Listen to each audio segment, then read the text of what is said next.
want to talk about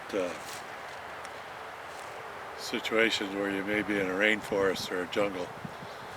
And whenever you're in a wet forest like that, there's a couple things that you have to do different than what you do in most other places. Whenever you're in those things, they have a lot more creepy crawlies than what you do in like where I'm at in Michigan and up here in the United States and stuff. You don't have the amount of insect population that you do down there that are on the ground. So whenever you're in a rainforest or a jungle situation like that, and you go to make shelter for the night, you have to have a raised bed.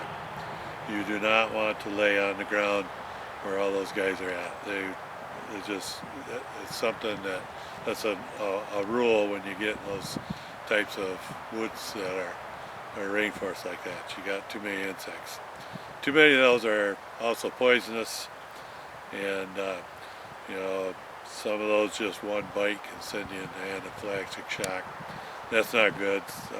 Give you a huge rash, things like that. So you gotta stay off. The ants are there, and the centipedes are there, and scorpions at times, and all kinds of creepy crawly things. And so when you make something shelter down there, you got to make sure that you have a raised bed.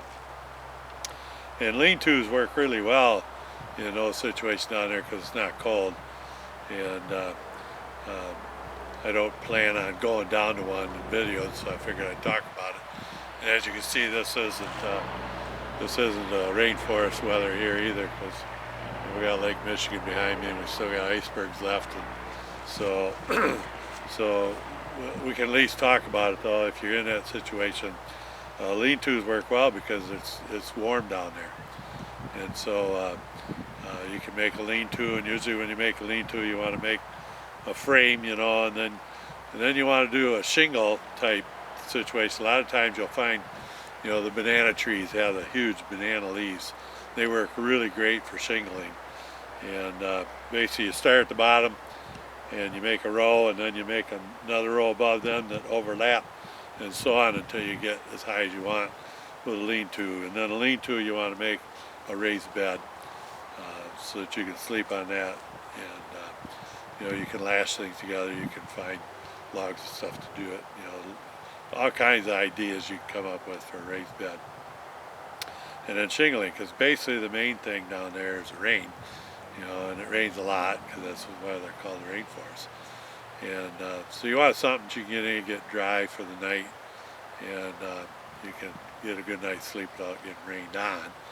And so you make a lean-to. Now, when you're up not in the rainforest, you got times when during the summertime that you could also make a lean-to, and it'd be a good shelter.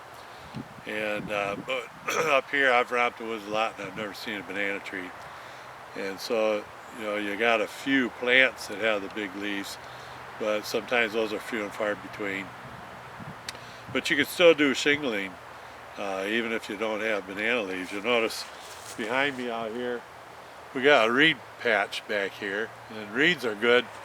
You can bundle those together and lash them, and you can use those to shingle as well. You can shingle stuff.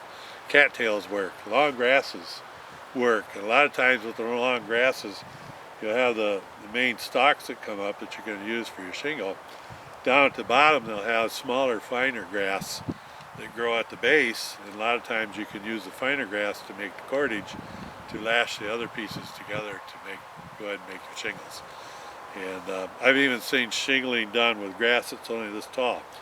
And you make a small bundle of it, and then you gotta, when you make your frame, your cross pieces have to be a lot closer, and you just tie the bundle onto your frame. And I've seen it done with really short, some wickiup. I've seen some wickiups made that were grass that was only about that long. But a lot of times, you can find grass that are even longer, and the reeds and cattails and stuff like that works. So you can use those to shingle as well.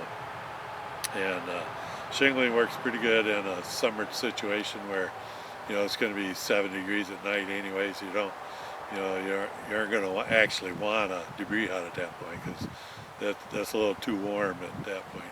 So debris hut wouldn't work. So something easy.